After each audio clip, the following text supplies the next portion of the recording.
Welcome to another episode of the Battlefields and Bourbon podcast. I'm Jack, joined as always by my co-host Elijah. We are coming to you from the historic Bell House in beautiful downtown Winchester, Virginia. The Bell House is preserved and maintained by the Shenandoah Valley Battlefields National Historic District, the official sponsor of the Battlefields and Bourbon podcast. If you'd like to support the podcast, consider becoming a member of the Shenandoah Valley Battlefields Foundation, which is the managing body of the National Historic District. Every dollar you give towards battlefield preservation also in turn helps supports the Battlefields and Bourbon podcast. We've got an exciting episode today. We've got recurring guest co-host, Mr. Aaron Siever of Aaron's Civil War Travels. We also have sitting in the room, longtime listener and good friend of the podcast, Cindy Perrier, friend of the show, and the one that recommended this topic and is graciously providing the bourbon and whiskey we're sipping on this evening. Before we get into any more about our topic, let's get our glasses full and taste and, give our feedback on what we're sipping on. We've got two different things this evening, maybe. Smuggler's Notch Distillery from Jeffersonville, Vermont. We've got first up their straight bourbon whiskey that's infused with 100% pure Vermont maple syrup. So, you can't talk about Vermont without having some maple syrup.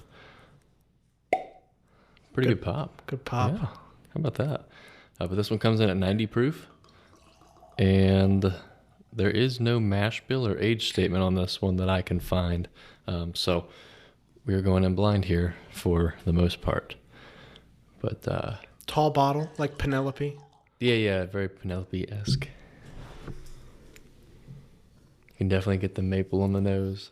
I know. I already jumped into it before everyone else. Filling up our glasses. I couldn't help myself. Four in here. Couldn't help myself. Very pleasant though. That's nice. Aaron goes in for a shot per usual. The typical sip. That's warm for 90 proof. That's pretty warm. But the bottle says straight bourbon whiskey, so it's at least 2 years old if it's straight bourbon. I know that much. That's as much as I can decipher from that. But cool history that I'm seeing here from Breaking Bourbon about Smuggler's Notch, how it got the name, that sort of thing. During the 1800s, there was an embargo on British goods, so per U.S. Congress. So to avoid that, the Brits would take their goods to Canada, where they would smuggle them through Smuggler's Notch Pass into, that part of Vermont and New England. So there is some pretty cool history there. And was also used during Prohibition to smuggle alcohol. So you get your bourbon tie in there as well. Well, there you go. But can't beat that. And that's a pretty tasty sip. And like I said, it's got some heat to it for 90 proof, but at least 2 years old, I'm guessing, given the straight indication. But pretty tasty pour there. I really enjoyed it. Yeah. It's good. I don't get a whole lot of the maple, actually. And maybe it's because I haven't had a lot of infused bourbons. It's very subtle, though, which I appreciate. It's not like it's like flavored, like artificial. Yeah. You know what I mean? I got it on the burp I stifled. So. At least you're tasting it something. Yeah, It's good. It's the way out, the aftertaste, I definitely get the sweetness. On that exhale. But you're getting, I think it's the, that corn sweetness complemented by the maple. Yeah. It's very heavy with the corn. I'm sure it's probably a high percentage, if they'll ever tell us. At least 51%, Elijah. Well, it's got to be. It's got to be. So, but that's a tasty one. Then we've got their rye whiskey here sitting on the table. And I guess we'll probably talk about that one whenever we pop it in this episode. Yeah, if we need to take an intermission, we can sip on it then. But without further ado, Vermont, if you haven't noticed, why else would we have a Vermont distillery on the show? Yeah, this is a cool episode. Like I said, the one that Cindy recommended to us a long time ago, I feel like. And it's just, her thought was this is never talked about. And I'm like, well, I've never heard about it. So let's see what we can do. And on a recent trip up to Vermont, I'm assuming you snagged these bottles and sent us a picture. And I was like, it's go time. The product is here. Do it. And we can do it. And called up our, handy dandy notebook friend of Aaron Siever of Aaron's Civil War Travels and said, hey, you want to do St. Albans Raid? And he was like, sure. So little bit of research between both Aaron and I, and we're we can say with confidence there are definitely people out there that know this topic way more than we do. But we thought with our platform, why not shine a little bit of light on this unknown raid / some may call it a battle with what takes place. So setting the scene, 1864, the fall, October. Let's go. Let's get into the St. Albans Raid.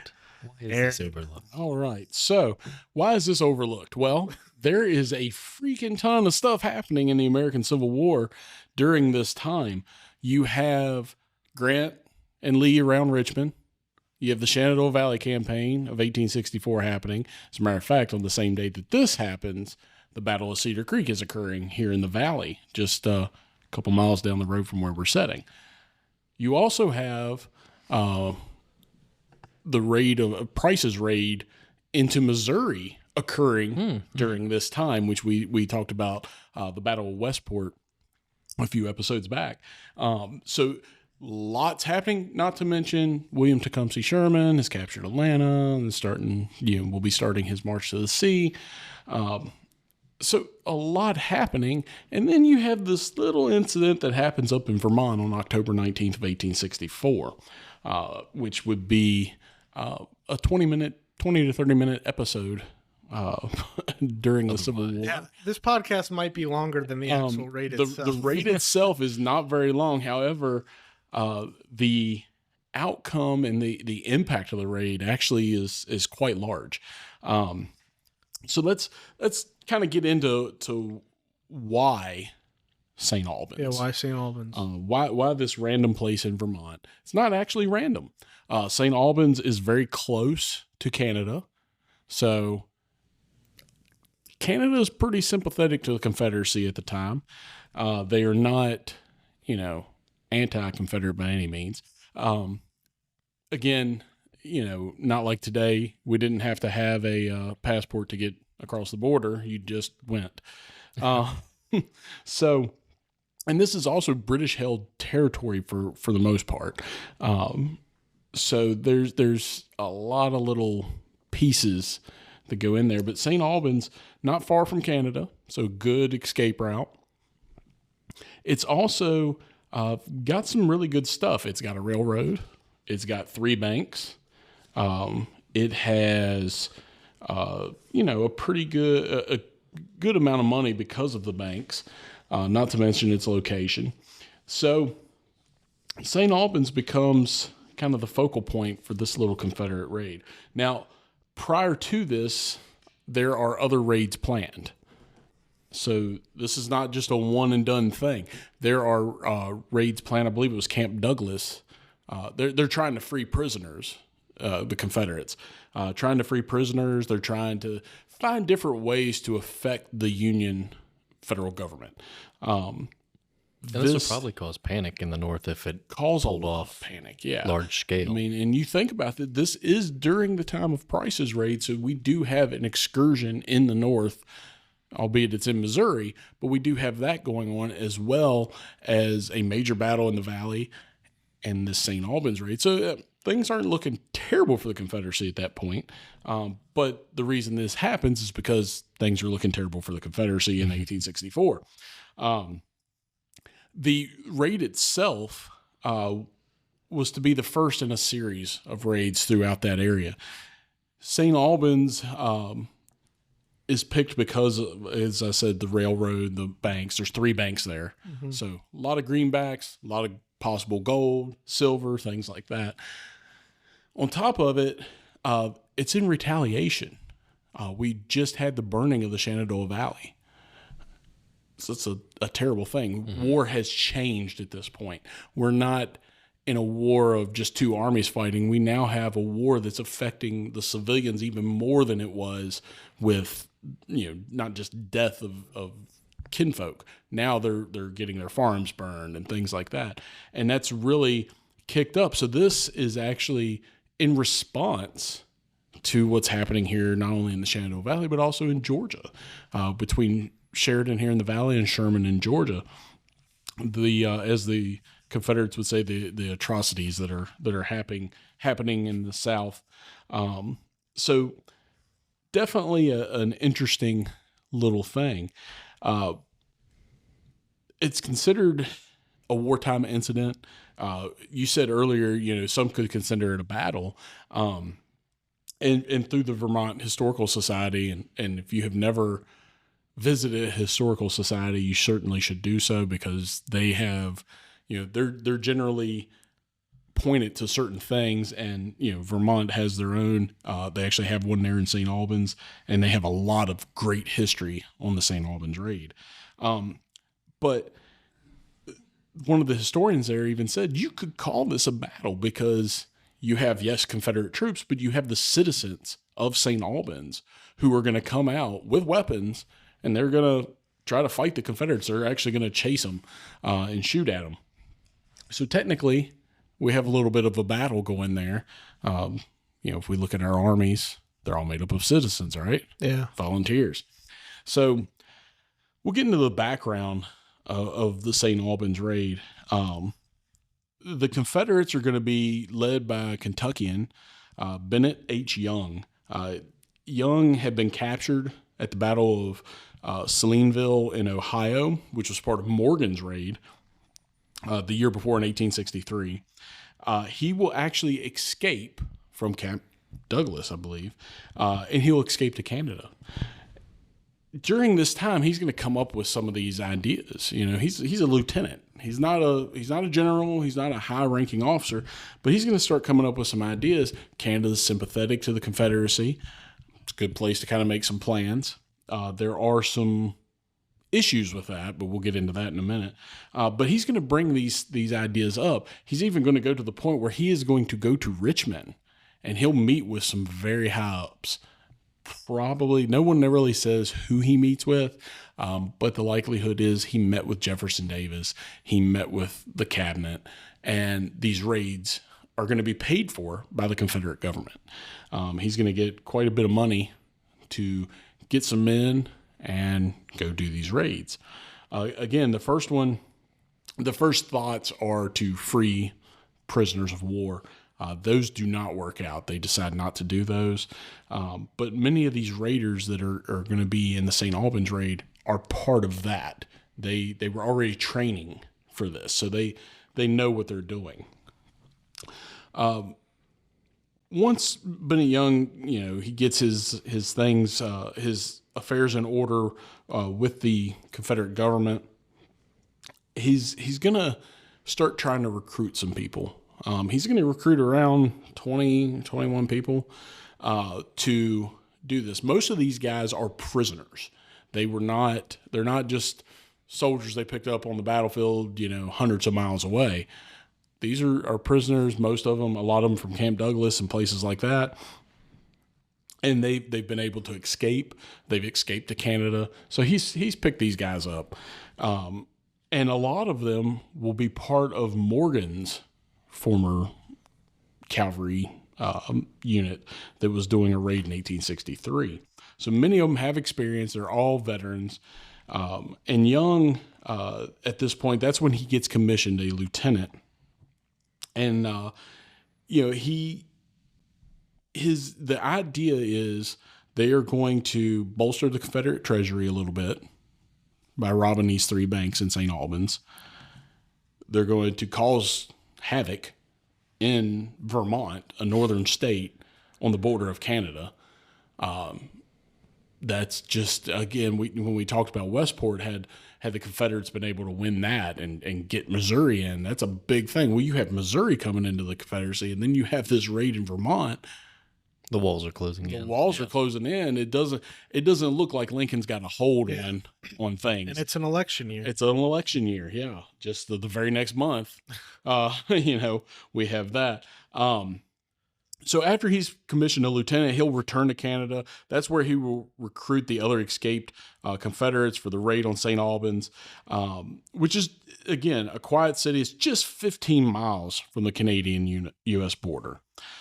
The first 2 raiders to arrive in Phillipsburg, which is in eastern Canada, on the morning of October 11th, will stay at the Lafayette Hotel. more will come in and just throughout the day. And the city is going to serve as the ideal starting point because it's within 1 mile of the Canadian-U.S. border. He was planning, again, a series of raids. St. Albans was chosen to be the first because it was close to the border and it had well-connected roads as well, not only the railways, but waterways and regular roads. The 3 banks in close proximity to each other all made it a prosperous market town. And all these banks are on Main Street on top of it.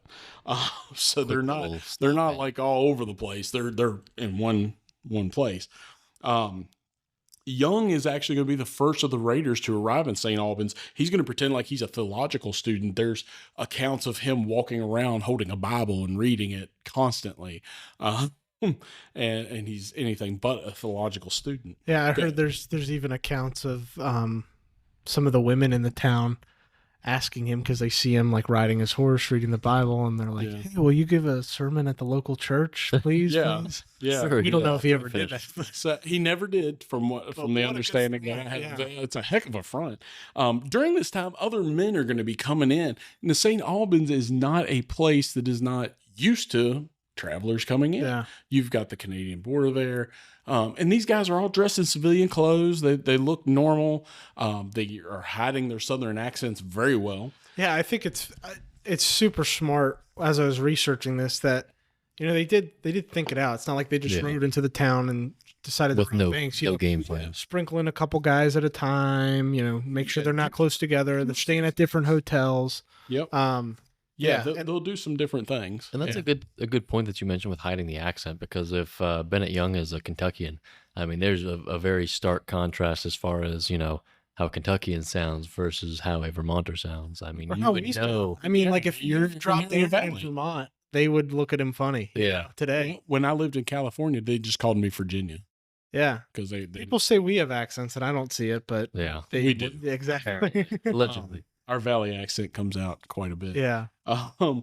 But, Young is actually, when he's the first one there, he will get there on October 12th. So this is a few days before the raid, which is actually planned for October 18th. Now, before we get why is it planned for October 18th?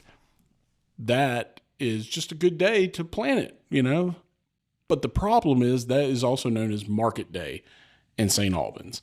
There's a ton of people there. So you're probably going to have a lot of casualties and things. And even though this is in retaliation of what's happening in the valley and stuff like that, the goal is not necessarily, the goal is to create panic. On top of it, if you have all these people on Main Street, they could gang up on you. Where you're playing, exactly. Yeah, casualties are not, you're outnumbered. Yeah. You're not looking to have a bunch of casualties. So Bennett Young's going to go around, he's got this theological thing, but he is scouting the town as he goes. He's looking at the banks, where they're at, what the coming and going of the banks is. You realizing that Market Day is not a good day to do it. They're going to press it to the 19th. And, it's just it's a smart move on their part. And something else to consider too is, this being the 1860s, with that many people out and about, you don't know who's carrying a gun on them and who's not. In modern society, that's not necessarily something people think about. But back then, most everybody had a revolver on their hip or something of the sort. So if you go, so if you go during a busy day like that, that could go south very quickly. Yeah. And one thing I actually like, I don't know if this is a Vermont thing or if it's or what, but Market Day was also known as Butter Day. That's like a fat man's dream. That's awesome. So Butter Day sounds great. That complicates that mission. That's why he has to change it to the 19th. So the next day, by coincidence, some of the 40 leading men in the village in St. Albans are not going to be in St. Albans. That includes the sheriff. These guys are all at a Supreme Court hearing in Burlington. That helps. Or they are in Montpelier at the legislature. So no one's there, including the governor. His wife is there, which we'll get to her. But nobody is. All these guys are gone, so it's a perfect day for a raid. It's a little rainy, but it's a good day to do it. So they will. It had to be tense, I'm assuming, for Bennett Young and his men. Bennett is staying at the Tremont House. I believe that some of his men are at the American Hotel, places like that. There's actually a hotel being built, like 200 rooms, by some men in the town. I believe Elias Morrison, who we'll talk about, is one of those people building this. But they want to confine this raid. One of the big things for this raid is to confine it to Market Street. The less exposure we have, the better. I've only got, 21, 22 people here with me to make this raid. I want to hit these banks as quietly as possible. I want to get in, get out, burn the town, which was one of the goals. That does not happen.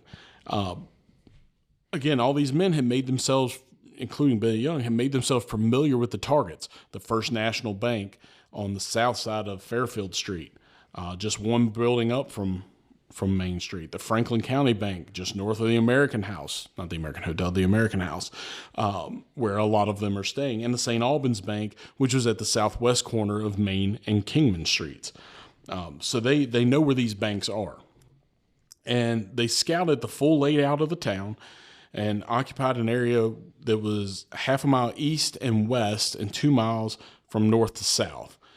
There were around 4,000 people living there. And then some 600 to 700 are employed at the Central Vermont Railway shops, which is on Lake Street, and up to 50 at the adjacent St. Albans Foundry. So there's a lot of people in St. Albans, even with these high-ranking guys getting out of here.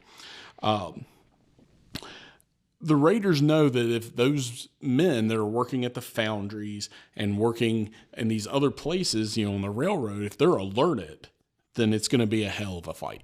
They're gonna get squashed. I mean, you're not going to be able to. You've got just 50 people there at the foundry, and you got 600 to 700 over here at the railroad.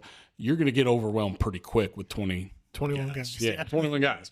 So the intent had been to rob the banks, ride swiftly to a place called Swanton and do the same, and just continue these crazy raids. But it's not going to go exactly how they plan. They will rob the banks in St. Albans. When this starts, there's different accounts, but one says that Bennett Young is in Confederate uniform. He is out there yelling that he is taking the town in the name of the Confederacy, but his other men are in civilian clothes. And that's going to come up later. The raid, again, 20, 30 minutes. But they're going to rob the banks. All hell's going to break loose. It was, again, this day is a cloudy day, threatening rain. Here's the thing about Bennett Young. He says, he's a Confederate officer in the service of the Confederacy, and he's taking the town. There are accounts of people like seeing this and being like, whatever, that's funny. Yeah. And they just keep going. There's even a guy, I want to say his name's Collins is his last name. He is on a train, and on his way up, he tells somebody that he's going to raid St. Albans, and they laugh at him. When he goes in to check into his room, they ask him his name. He says, "My name's Jefferson Davis of Richmond." And they laugh at him. He's basically told them he's going to do it. But no one believes it. We're in Vermont. War's happening miles away down in Virginia. Maybe a little bit, Missouri, but we're still hundreds of miles away from any of this action. No way that this is happening. They're going to find out very soon that this is happening. It's happening. It's happening.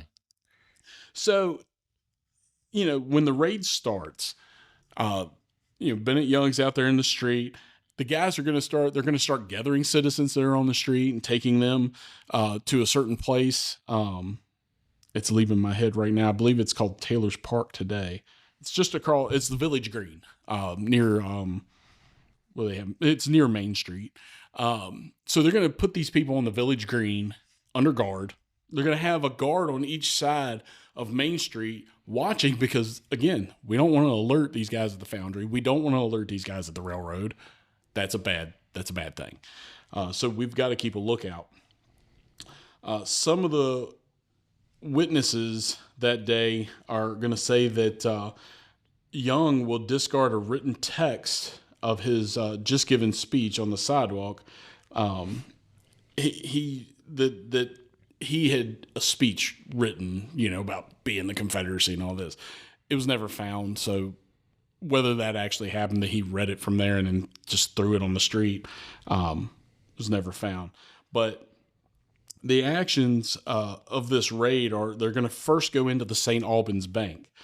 Cyrus Newton, Bishop, saw armed men entering the St. Albans Bank, and he ran back to the back office where Martin A. Seymour was working, and the men, they were no match for Collins, who was one of our guys that we were just talking about. Collins, Spur Price, and Squire Tevis. Here we go with a cool name in the Civil War. Squire. That's a cool name. Anyway, they're going to push through the door. They're going to strike Bishop on the head, causing a bruise that actually lasts for days for him. And of course, they're going to demand money. They're going to take hostages, order them to keep silent, and they tell them they're Confederate soldiers and they've come to take the town and exact revenge for the plunder Union soldiers had been doing in the Shenandoah Valley, right where we're sitting.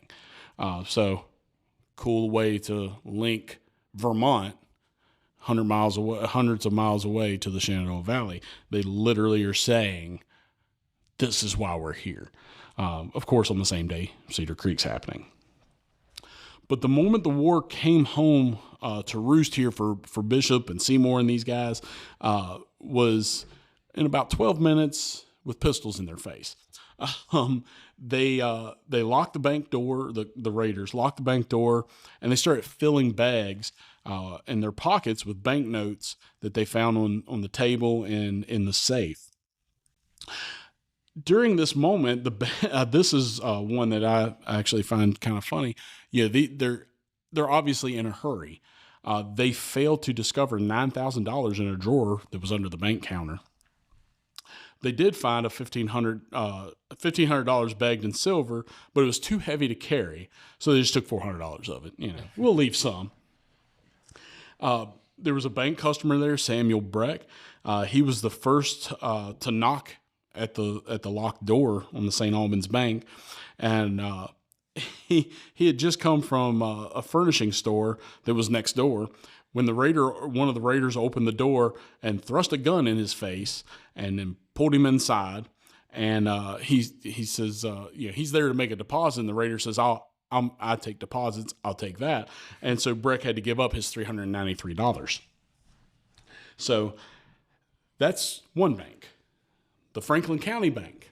That's another one that they're going to hit. Again, 3 banks in St. Albans.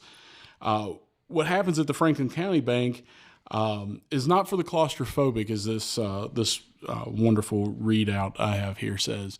And that would be a perfect analogy, as they are going to take the people that are in there and stuff them in the vault. Now, of course, they're making claims that they're going to burn the town too. And so some of the people are saying, well, this is murder. You're going to kill us. We're going to roast in this thing. About 20 minutes later, they'll be let out of there because the Confederates are unable to burn the town. We'll talk about that. But again, they're going to go in, demand money, put these people in the vault door. Again, they're telling them, here's why we're here. We're Confederate officers. We're here to burn your town and take your money. Same stuff's going to happen at the First National Bank, where they're going to enter the bank. There's going to be a certain guy there, bank clerk Albert Sowles. He was in the office, was a distinguished military man, a 90-year-old general named John Nason. He had been the head of the Franklin County Militia during the Canadian Rebellion in 1837 to 1839, and prior to that had served as a soldier in the War of 1812. Now, they're going to level their guns at this guy. And Sal's actually makes note that one of the raiders, his hand shook so bad and said, if you offer any resistance, I'll shoot you dead. But I can't imagine this guy Sal's is probably like, whatever. You know, I've already been through a lot. I'm 90 years old. You can't scare me. Go ahead. But they're gonna be filling their pockets and filling bags with stuff. Again, there's a lot in these banks. They're gonna miss a lot of stuff. There's actually a bag that has gold in it, and they're gonna miss that because they found these bags full of silver, and they've only taken some of that, and they just say, okay, well, we're not gonna mess with this one. It's just another bag of silver. It was actually a full bag of gold.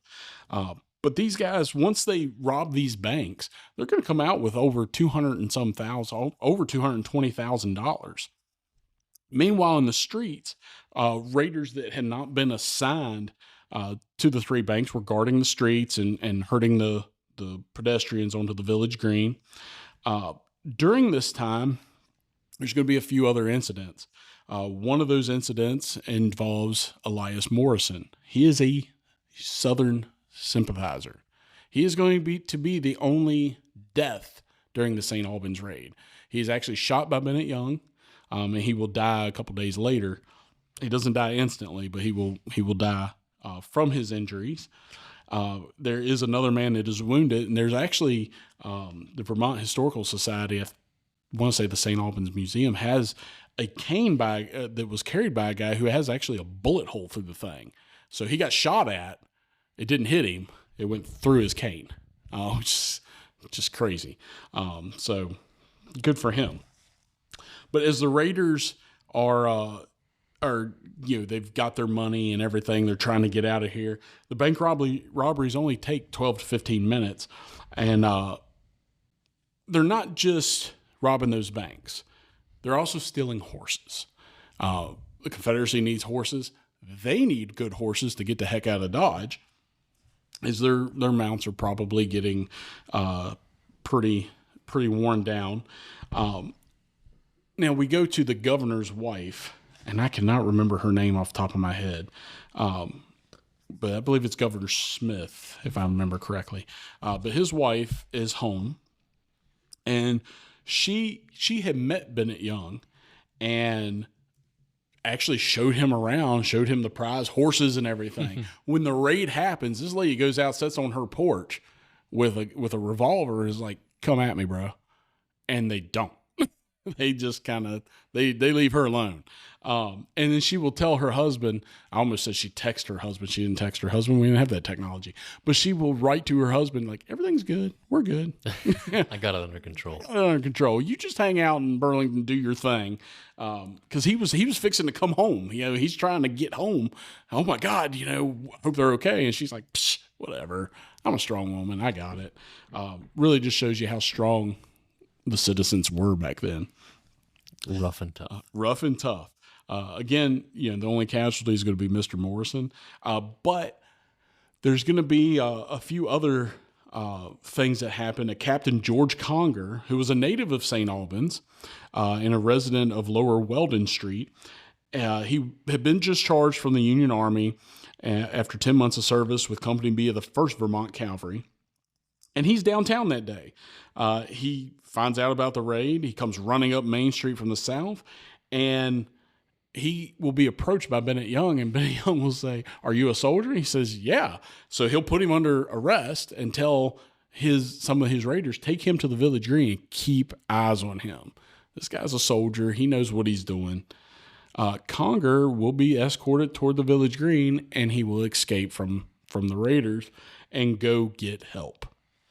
When that happens, pretty crazy escape. I mean, he just books it. Yeah, he just takes off. Knowing well he could get shot, runs into a building, down in the basement, out of the side door, and keeps going. Yeah, he's done. That's like, if this was a battle, that's where you get a Medal of Honor. But, well, in a sense, but what he continues to do during the raid. And the effect he has is pretty important, where I think he deserves a Medal of Honor. Absolutely. But before we continue, we'll have our halftime. Let's do halftime. Halftime bourbon, or I guess our whiskey here. So, Elijah, what are we sipping on the second half of this episode? More smugglers, not snugglers. We're not snuggling. Yeah, no, nothing like that. Smuggler's Notch rye whiskey, and as I said before earlier in the episode, no mash bill, no age statement. This does not say straight rye, so it may be less than a year old. 90 proof here as well. But yeah, we can give this one a sip. I would hope Northern Rye is pretty good, just because they should know what they're doing. Northern Rye. That one's got an interesting... Another bottle similar to Penelope? Yeah, same bottle style. This almost smells like bubble gum. Yeah. Do you get that? Yeah, I was going to say, this is interesting. Wow. That's pretty cool. I inhaled a little too much. Bubble gum. I don't know about that. I definitely caught that. Maybe. First. Honestly. It almost tastes a little bit like it too. That's pretty cool. I've never had that on like a tasting note before. But yeah, that one's interesting. I think that one's got more fire than the last one. Woo! A little more rye to it, for sure. A little more rye, for sure. That's got a good burn. Yeah. It's sweet, too. I really like that one. That one's I like that more than the maple. Not that the maple was bad by any means. That was also really good. But this is, I don't know. That's just unique for me, because bubblegum is not something you normally would pick up, I guess. Do you have to age rye in new charred oak barrels? I don't know if that's a specific legal designation. I just wonder if this is something aged, like a different barrel. Yeah, because I'm getting some bourbon stuff in here. Generally, it follows the same rules as far as, 51% rye to make it a rye whiskey. Your charred new white oak containers.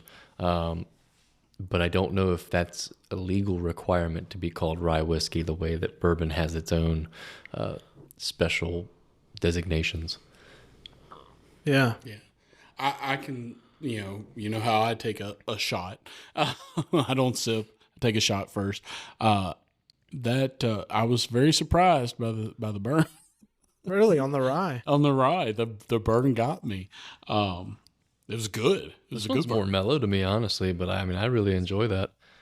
That's so a unique... Cindy, sitting next to me here, she passed me her phone. We've got the rye whiskey is blended from a mash bill of 95% rye and 5% malted barley. Oh, they do have a mash bill for that one. Aged in new American charred white oak barrels. Okay. The result is balanced, smooth rye whiskey, which I get. Rich yet smooth character from start to finish. Cherry, vanilla, and butter toffee. They give you your standard. And yeah, they don't tell you more about the maple, but they at least give you a mash bill for that rye. That's 95% rye, 5% malted barley. Yeah. Thank you, Cindy. And there's no maple in that one. That's just straight rye whiskey. Well, not straight. This is good. 2 years. The rye is really good. Bazooka bubblegum. Yeah. That's what I'm getting. Yeah. No, seriously, when I just stifled another burp, that's exactly what I thought of. I just lost listeners with that one, Aaron. Jack's not on board here. Maybe. You know what, Aaron? I actually get a little big league chew. I'm getting that in there. I didn't think you rolled. We have to have everybody listening. Everybody listening, buy a bottle and let us know what you smell or taste. This is good. Shout out Vermont. It's very good. Everybody can make whiskey. Good for them. Smuggler's Notch. Well, this is a good halftime. So, not Snuggler's Notch. Back to our raid, Captain George Conger, that is a recently discharged federal soldier, gets captured, placed in the town square, Taylor Park, and then escapes. Where do we go from here? So he is going to run and get help. Good soldier. Getting quite a few men. He's going to run to where the hotel's being built and things like that. And these are rough and tough guys. They're going to come running. with weapons. Yep. Some of the citizens have went and got weapons. So now the raiders are in a bad way. They are going to start tossing what is known as Greek fire, kind of like their own Molotov cocktail. Yeah, I was going to say, what's Greek fire, Aaron? So the biggest problem with this is it's a chemical formation. It's meant to explode and set fire to stuff. Because of the rain, and it's kind of rainy weather anyway. It doesn't take. It'll like boom, and then it just smolders out. Yeah. So nothing really happens to St. Albans as far as fire goes. As there's bullet holes all through the town, buildings and trees and things like that. Some of the trees, elm trees, were said to have bullet holes that were near the corner of Congress and Main Streets, and probably still contained lead when they were actually cut down in the 70s or early 80s, 1970s, 1980s. But as they fled, they're tossing this Greek fire. They're going to toss it at the American House and other buildings, including Atwood's hardware store, where later the liquid had to be chopped out in order to prevent the fire. So it will catch here and there, but overall, it is not going to really do much. Young later will write that he had every intention of burning Governor Smith's home, which we talked about his wife a little bit ago. Probably didn't, because his wife was there with a revolver on the porch. My thought is, maybe you figure that out in a couple days where the governor, his home is. Yeah, he's been there since the 12th, so he's scouted what he's looking for, and he's been to that house.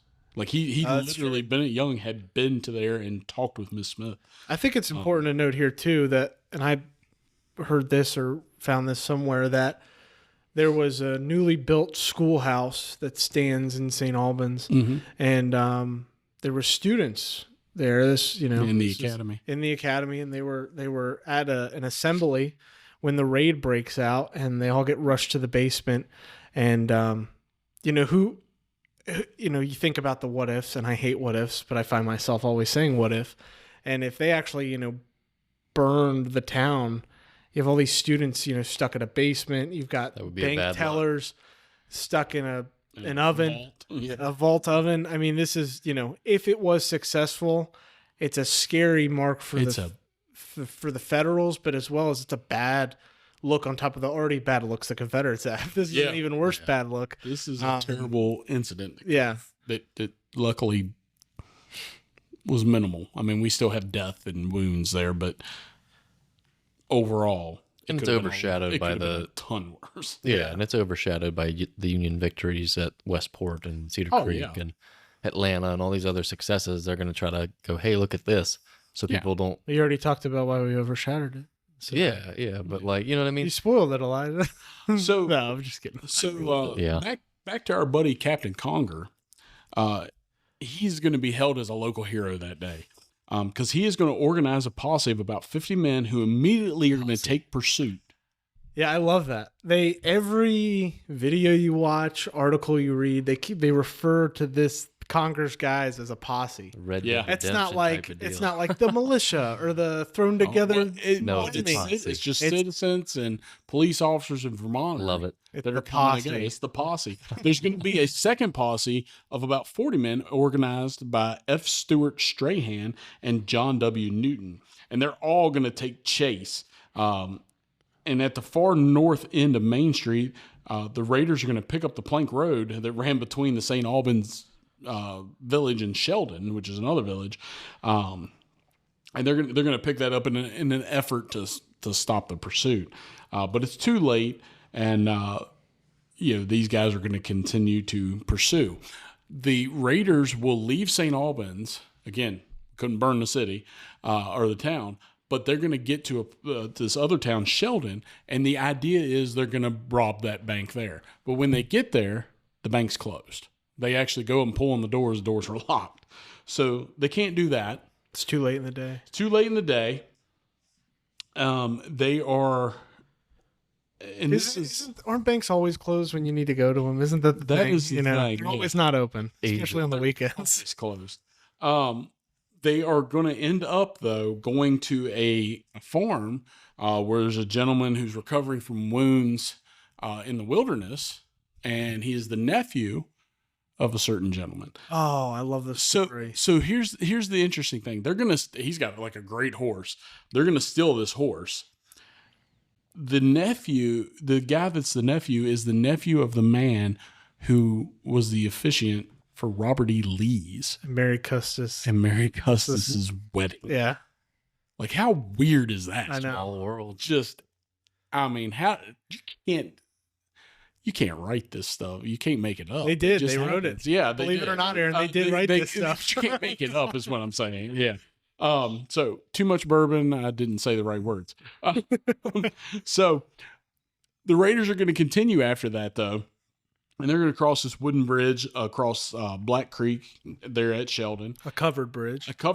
And they're going to use their Greek fire. Now, the Greek fire will work this time. The bridge is set on fire, except that there's a minister very close by. The posses are coming.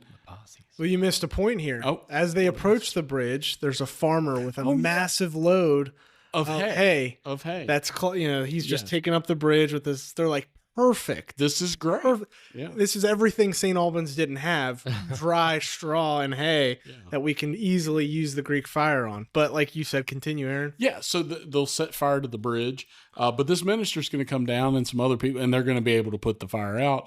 The posses are just going to ride right across the bridge after the Raiders.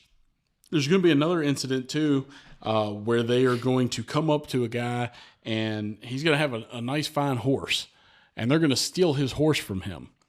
And this guy has no clue what's happening. He's just riding along the road. He's riding along, and he's going to get his horse stolen by these Raiders, and they're going to leave him with one of the stolen horses they had from St. Albans, right? So on top of it, again, no clue what's happening. Now here comes these like 90 men, 2 different posses coming at him. All they see is one of the stolen horses. They start shooting at the dude. This guy goes running like a frantically across the field. He has nothing to do with this. It's probably to this day still doesn't know what the heck happened. Doesn't understand why he's getting shot at and why his horse got stolen. But he's home and he's like, "You're never going to believe what just happened." Imagine that story to your grandkid. Yeah, because the war, like you said, Aaron, and you made it, you detailed it very well. But the war rarely touched these people up north, and if it did, it was because their sons, brothers, fathers, uncles, whoever went off to war to fight, and maybe they became casualties or wounded, things like that. The war literally did not come to the doorstep of people up in New England, especially. And for this to be happening, I mean, I'm sure at this point in the war too, you're 3-4 years in, it's unfathomable too to even expect this to happen. So to see guys in gray riding up with horses, steal your horse, give you a horse, which is throwing you off even more. Give you a horse. And then to have even more men ride up and start shooting, you're just like, the confusion this poor guy must have felt. I cannot, and I failed to remember his name, and I apologize for that, but I just can't fathom. Yeah. What that poor guy is thinking this whole time. He's like, he's the real hero here. What did I do? Yeah. I was just out for a ride. Yeah. But Conger will say that as the chase is underway, a telegram is going to be sent from Vermont to the Canadian authorities, alerting them of the robberies that have occurred in St. Albans and the attempted fires. And gunfights are actually going to erupt with the Raiders, and 2 of them will be wounded, according to Conger. But neither that nor a report that a Canadian bailiff was killed had ever been confirmed. So we do know that one was wounded. I want to say his name was Higgins. I might have that wrong, but there was one of the Raiders was wounded, and he will be taken. I think he was shot on the, like you said, on the as he's pursuit. leaving. Leaving St. Albans. He will be taken by Bennett Young to a private house and will be there. The rest of the men are, they go to Sheldon, and they're now trying to make it to Canada. They're going to probably split up in Sheldon, more than likely split up and try to make their way into Canadian territory. They will do so. Many of them will make it to Canada. And here's where we start to get into an international incident. General John Dix is going to tell the posses, continue, go. Well, this violates an agreement between the United States and Canada. There was a treaty about prisoners and things like that, extradition, neutrality. It's going to cause a big issue, but the raiders will be caught by these Vermont posses, and as they're caught, they're going to be starting to ship them back to Vermont, toward Vermont, until British authorities show up. Canadian authorities under British rule will show up and take possession of the men. They will then be transferred to Montreal. While there, they're imprisoned for, I believe it's 14 of the raiders are going to, including Bennett Young, will be captured and taken to Montreal. Yeah, I think, what's the guy? What's his name? Our federal guy, Congress. I think he's the one that actually captures Bennett. Yes. Yeah, Bennett's eating breakfast. He's eating breakfast at a private house. And Conger comes in, and there's a fist fight that breaks out. They capture him. And then they get him in a wagon, and they fight again. Ultimately, though, they get him. They get him in there. Yeah, they get him. But Bennett Young was not going without a fight. Obviously, I mean, this story too. To have if you're making a movie out of this thing, you've got your two main. You've got Conger and you've got Bennett, both from either side. Two main antagonists. And the fact that they're face to face, actually fist fighting for one's capture. You can't awesome. Make it up. Yeah. Needs to be a movie. Yeah. So by October 22nd, 14 of the raiders are reported to have been caught and imprisoned in Montreal with only $88,000 in hand. The raiders were examined in Montreal, and witnesses from St. Albans were called to testify in the Canadian court that was covered by the local newspaper and reposted in the Vermont transcript. Now, here's the thing. Why are we having a trial? Are we having a trial? What Canadian law did they break? Yeah. Yeah. Did they break the Canadian neutrality law? That's one. Two is, are they soldiers? They're claiming to be soldiers, claiming that they have stated their purpose in St. Albans and that they were funded by the Confederate government. I mean, they did state their purpose in St. Albans. According to them. Proclaimed it in the town park. They did that in anticipation of something like this. So what we're looking at when they go to Canada is the extradition strictly states that they would have had to have robbed the banks. They were just common robbers, common murderers, not soldiers within their duty, completing a task given to them by their government. A strategic objective. And what was the federal, or I guess the Vermont side of things? Were they were wanting to bring them back? Try them as robbers and murderers. Yeah, exactly. They were like, they're not Confederate soldiers. Again, we're in Vermont. Yeah. Why would Confederate soldiers be all the way up here? Yeah. But the Canadian government's going to go, there's, we're going to delay this trial a little bit. And they continue to delay. There's actually going to be, and here's another note. These Confederate raiders are treated very well when they are captured and in Canada, in Montreal. They actually, they're not in jail.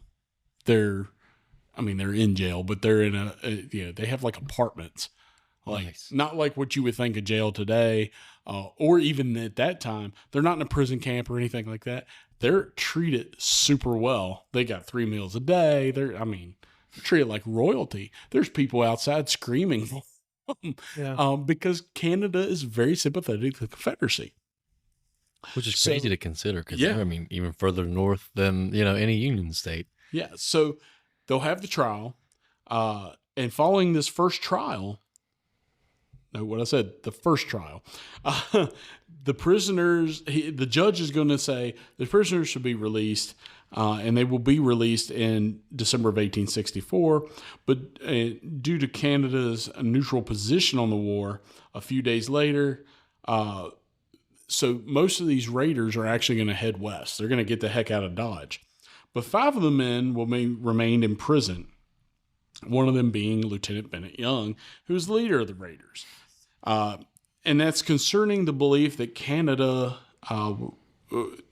was acting beyond its pledge for neutrality by imprisoning them. He is not happy. He says, you're not being neutral. But the U.S. government is saying, well, you're not being neutral either. Like, you're holding these guys, you're not giving them to us. So again, we have an international incident starting to really occur, because when these raiders are released, the U.S. government's not happy. Vermonters are not happy. They feel like Canada's just like, whatever, nothing really bad happened. Well, it's interesting too that this is like another strike against the United States, because this is after the Trent affair, and Canada had some involvement there. So it's like they're just and tensions are still very high. They've been high the whole time. The Lincoln administration, and you got to give Abraham Lincoln some credit here on this. He knows, I can't fight a war against the Confederacy and a war with England. I can't do it. There's no way. Although even some in his cabinet actually want a war with England because they think it'll unite the country. Where the Confederates are like, no, go ahead, do your thing.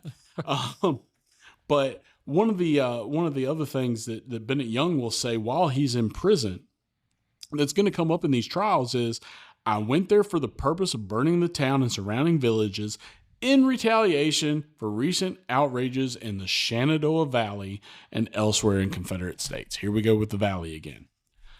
So the fact that he specifically cited the Valley, cites the Valley in this trial is pretty cool. So everybody will be released eventually, but 5 of these raiders, I think it's 5, Bennett Young included, are going to be rearrested. This time, there's a warrant issued, and this is about violating Canadian neutrality laws. The trial will drag on, but by March 9th of 1865, the trial was concluded for the final 5 remaining Canadian control. The court declared it had no jurisdiction for wartime acts. If this was a wartime act, they couldn't do anything. The men are released in April, although Young will be kept a few months longer, but later released with no charges. Following that April trial, the $88,000 of missing funds were returned from a Canadian bank to St. Albans, which had held them, not to St. Albans, but which had held the money until the last trial. Much of that money was still missing. They actually gave the raiders the money back. Nice. Now, eventually, there will be, a lot of different legal things going on where Vermont will petition for money and Canada will help them out with that. But yeah, it's a crazy thing that all this is happening in October of 1864. And, these guys come off with more than 200,000 and only 88,000 is recovered. So where's the rest? Where's that end up? Well, do they ever say? I don't think it actually went to the Confederate government. There's one account where some is actually buried. Yes. It was like a farmer's just watching out his window or something, and it's like, somebody's burying something in my backyard, and he's like, oh, I'll check that out later. And then he goes up there and he finds money, and then the guy a couple years later has a beautiful Victorian house. So I wonder how that got built, Yeah, exactly. So maybe that's where some of the money went, but it is crazy and we were talking before we recorded, and the number actually went up. So $208,000 in today's money is $4.1 million. $4.1 million. So it was probably like 1 million 2 years ago, but with the dollar going up, we've got $4.1 million these guys are walking away with for the Confederate cause immediately after the raid. I mean, they're not going to obviously end up with all of that, but it's crazy to think end about. Up with a good bit of it. It sounds like $4 million goes a long way. Obviously, not in a military budget today, but back then that would have done some stuff for the Confederate cause. Does any of that actually make its way back to Richmond? I don't think it ever did. Any of it. There's no proof that it ever made it to Richmond. Which is interesting that they consider this a Confederate victory, because did you actually achieve the goal long term. They did. I mean, panic. They did what they wanted to do, but the money is. You have to look too. After this, there's militia that's brought into St. Albans. Troops are the troops are brought into all kinds of border towns. This is the northernmost land action in the American Civil War. So strategic victory. Some other things to note, though, with St. Albans. They get the money. Yeah. That's why, they do get the money. Yeah. And it does happen. They do get it to them at the end of the trial, or the first trial. Yeah.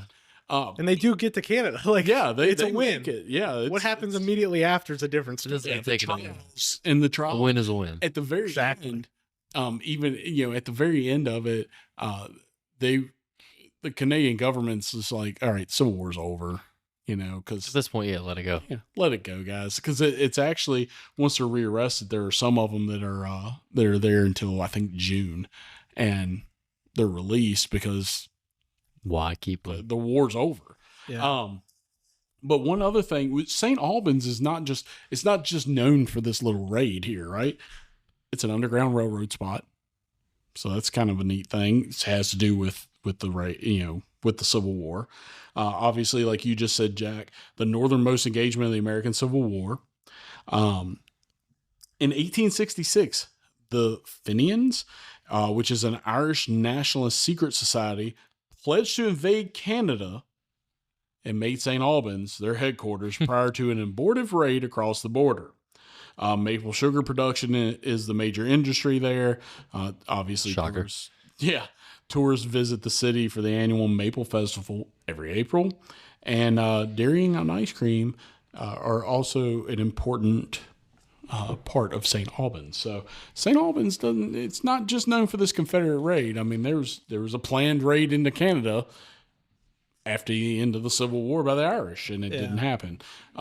So good for them. Yeah, I think it's important to note too. After the raiders are released, U.S. Secretary of State William H. Seward reports to London, basically communicates with London, saying it is impossible to consider those proceedings, the trial, as either legal, just, or friendly toward the United States. Yeah. So this is 1864.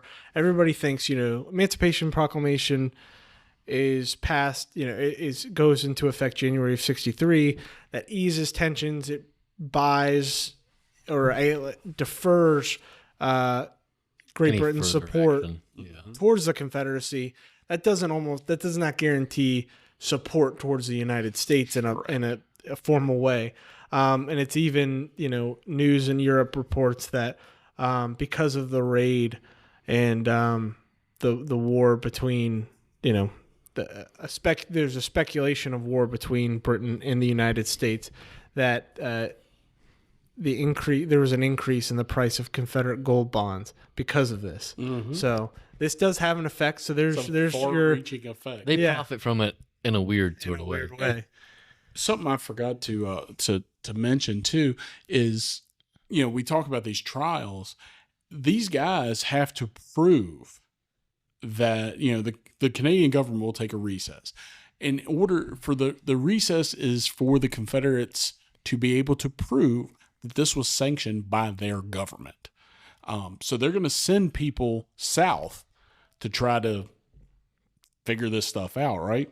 What ends up happening is there's a clergyman who actually will make it to Richmond, and there's a young female who will also be there, and both of them will show up back in Montreal at the same time with the same information. There are other couriers that are sent to gain information to Richmond that will be captured, but these two in particular will make it back to Montreal, and will provide the evidence that this is sanctioned by the Confederate government. They're going to provide payrolls and things like that, signed by Judah P. Benjamin and different people, that this is a Confederate raid. So that kind of all but proves it in the Canadians' eyes. However, the United States, Seward in particular, is like, yeah, no, that's bullcrap. Yeah. That didn't happen. Yeah.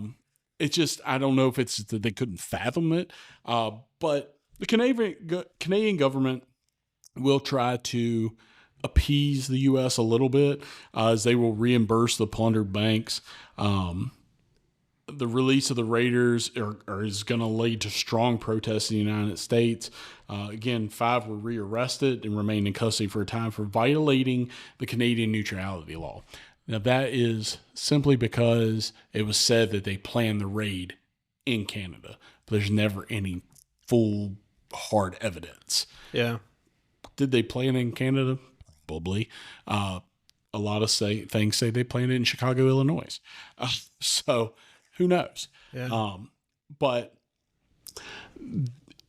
because there were claims coming in to Canada from St. Albans, in 1872, a claims commission established under the Anglo-American Treaty of Washington, 1871, is going to rule against further American claims of compensation. So basically, by 1872, Canada's like, all right, look, this happened in 1864. We're done.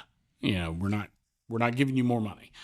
Again, a lot of that money is not accounted for. So very cool thing that happens. Yeah. In the northernmost place you could almost get. And something you've probably never heard of. Yeah. St. Albans Raid. Yeah. Yeah. And they have the historical society there. There's some great videos on YouTube that one of the historians does. And he's very active. He kind of shows you, it's one of my favorite videos I've actually watched. Yeah. The guy, he really acts out some stuff. He's like, they ran into the bank door. Yeah. And then he runs into the bank door. And he's like, this is what they did. And he's like, slams the door. He's like, and they robbed him at gunpoint. And he's like at the bank desk and he's like holding a finger gun up. And I'm like, I don't know if you should do that. Yeah, I've done that. Yeah. It's still an operational bank. Yeah. But this just occurred to me too. Bennett Young, what rank was he when he was in the Confederate Army? I don't think he ever goes above lieutenant. First lieutenant. I was going to say, like, what qualifications did they see in this guy to just lead a force, that deep into enemy territory? The initiative, I guess. He's just got that gumption, I guess. He's been up there. Yeah. Well, and he had tried. He was part of the attempt to break out prisoners and things. Let's take his word for it then, huh? Yeah. Yeah. And I guess we normally do a book recommendation, but today we'll do a movie recommendation, The Raid, a 1954 American Western film. Loosely based. Well, I mean, it's starring Anne Bancroft and Richard Boone and Lee Marvin. It's based off of the St. Albans Raid. So check that out. It's on YouTube. You can stream it, watch it on YouTube for free. It's an old film. I've never seen it, but I'm gonna watch it after this. And I guess we normally talk about, visiting the battlefield today. So visiting the St. Albans Raid battlefield today. Main Street. Yeah, Main Street, you can go there. You can go to Taylor Park. You can go to the museum Aaron was talking about. They even have... The banks are still... The buildings are there. Yeah, some of the buildings are there. There's a lot of wartime structures still in the town. Mm-hmm. That museum has some of the actual currency that was robbed, taken, and then brought back eventually from Canada. Wow, that's pretty cool. Some of those bills still exist. Wow. The route, you can follow the route that they left as they're moving north to Canada. You do have to have your passport to go to Canada. Yeah, to do that experience, you do need your passport. Unless you want to be like the Raiders, just go. Just go. See what happens. Nope, we don't do not condone that. We don't condone it, but for legal reasons. For historical purposes. No, Aaron, no. So yeah, you can visit it today. Cindy, is there anything you wanted to add? Because you've been up there, and I'll let you talk if there's anything people should see. There's a lot to do in Vermont. It is as beautiful as the Shenandoah Valley, but the Shenandoah Valley is warmer. You can go and get Cabot cheese and Cold Hollow cider mill and donuts, and there's Ben & Jerry's, and go through Smuggler's Notch, and you guys are the best. Thank you for letting me sit in. Yeah, that's told me with cheese in here. You just told me there was donuts, and I was there. And cheese. I was like, yeah. I do have a book recommendation. Oh, book recommendation. Go ahead, Aaron. Part of the Civil War sesquicentennial series by Michelle Arnosky Shearburn. It's the St. Albans Raid. Very good book, very detailed. She does a wonderful job of really outlining not only the raid itself, but the trials and the pre-raid stuff. So great book. I have it at home. It's awesome. There's a couple other books out there about it. I think one's called Sack the Town. I'm not sure who that's by, but that's another popular one for St. Albans. Yeah. Elijah, anything you want to add? If you like this episode, give us 5 stars, whether it be Apple Podcasts or Spotify. Subscribe to the YouTube. Follow us on Apple Podcasts and Spotify to stay up to date with all of our episodes. That's pretty much it. Yeah. Speaking of that, subscribe to Aaron Civil War. That too. Don't Don't forget that too. Don't forget to subscribe to me too, guys. If you guys subscribe to Aaron Civil War Travels, be sure to comment in his comment section of his YouTube videos and tell him he needs to go up to Vermont and to see St. Albans and do a video up there. Oh, it's on. I've already talked to the wife. Yeah, but I need our listeners the to peer push you up pressure. there. We'll be there. Yeah. Well, thank you, Aaron, for coming on. Thank you, Cindy, for the suggestion and the booze this evening. This is a great episode. We appreciate you all for listening. Do everything that Elijah said to do. Become a member of the Battlefields Foundation. Help support battlefield preservation here in the Shenandoah Valley. And because of the connection now of the St. Albans Raid and the purpose of it for the Valley, the Battlefields Foundation might start saving land up there. I don't know. Let's see what we can do. But nonetheless, thank you all for listening. This was we enjoyed doing this episode, and we'll catch you on the next one. Thanks, guys.